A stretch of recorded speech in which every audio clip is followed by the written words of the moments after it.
Ang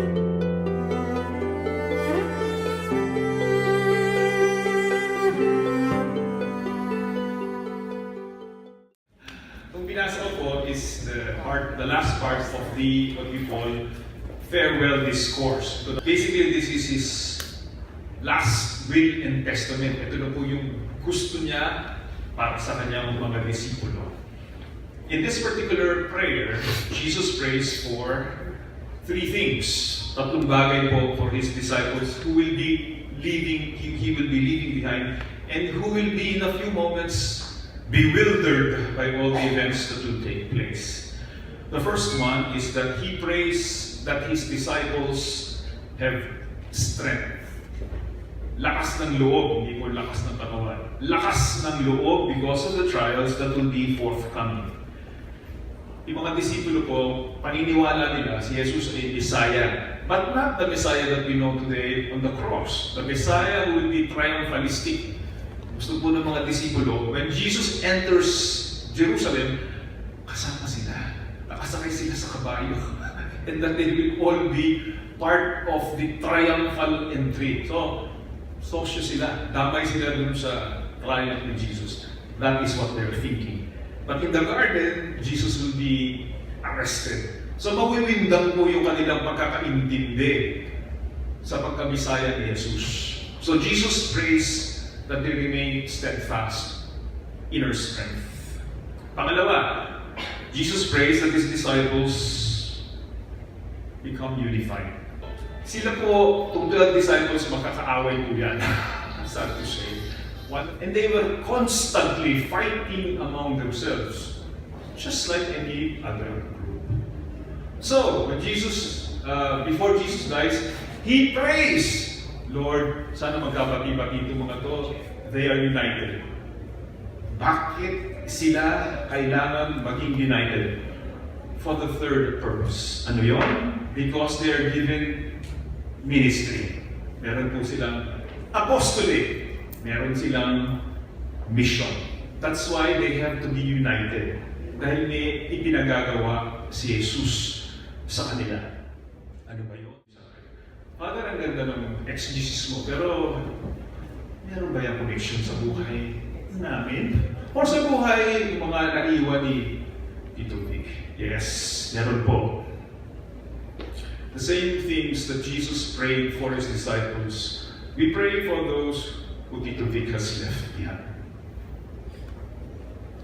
We pray for strength, lakas ng loob, because yung mga anak, wala ng nanay at wala ng tatay.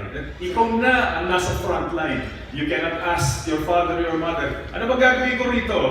No, you're on your own. You are an orphan. Ulila ka na. And therefore, we have to pray for their strength. Number two, the family that has been left behind have to be united because there's so much work, decisions, paperwork that have to be done. Hindi pwede mag-away-away kayo like the first disciples.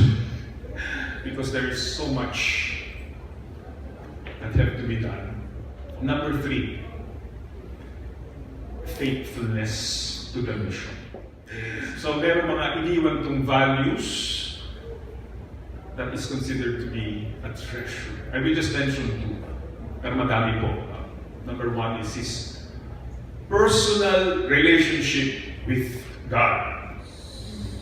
Whenever he is available, Tito Vic goes to Mass and receives communion. Ang tawag natin dyan, daily communicant. Hindi po daily communion, daily communicant. Bakit? Because daily you communicate with God. And you do this by receiving Holy Communion. Every day he prays, communicates with God, and offers his life for the betterment of people.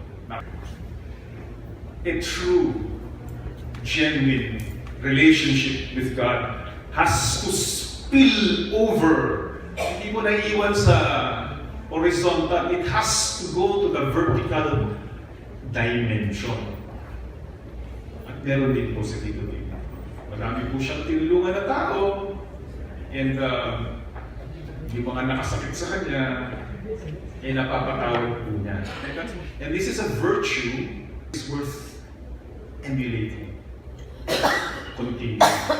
So, meron pong values ni Vic na iniwan sa mga anak, kamag-anak. And like the disciples, it is incumbent upon them to continue. Huwag itigil to mga principles, values that Tito Vic left to all of us. So, itigil na.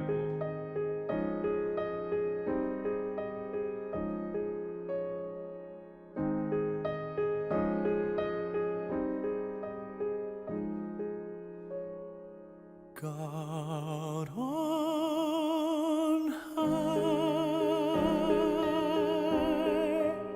hear my prayer in my need. You have always been there. He is young.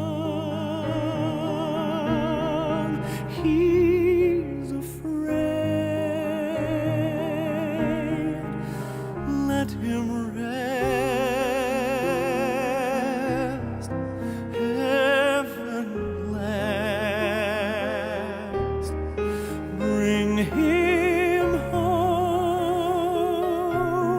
Bring him home. Bring him home. He's like the son I might have known if God had granted me a son.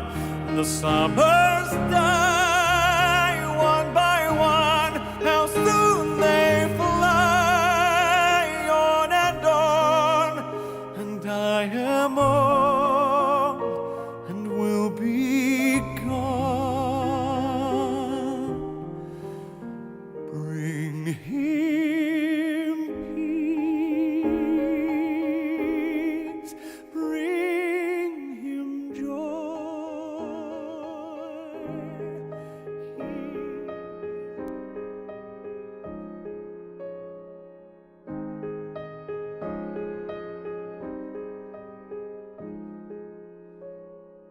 God on high,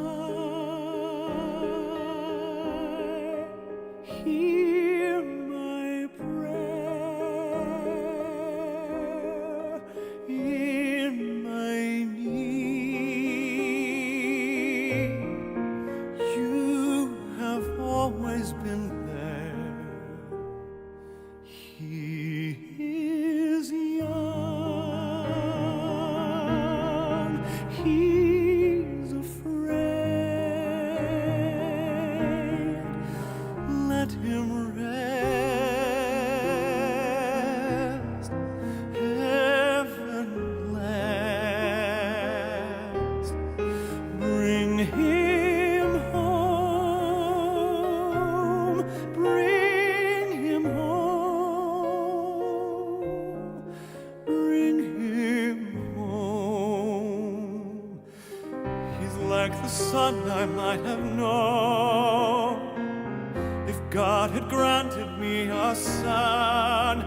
The summers die one by one. How soon they fly on and on. And I am old and will be gone. Bring him peace, bring him joy. He is young. He's only a boy. You can take, you can give. Let him be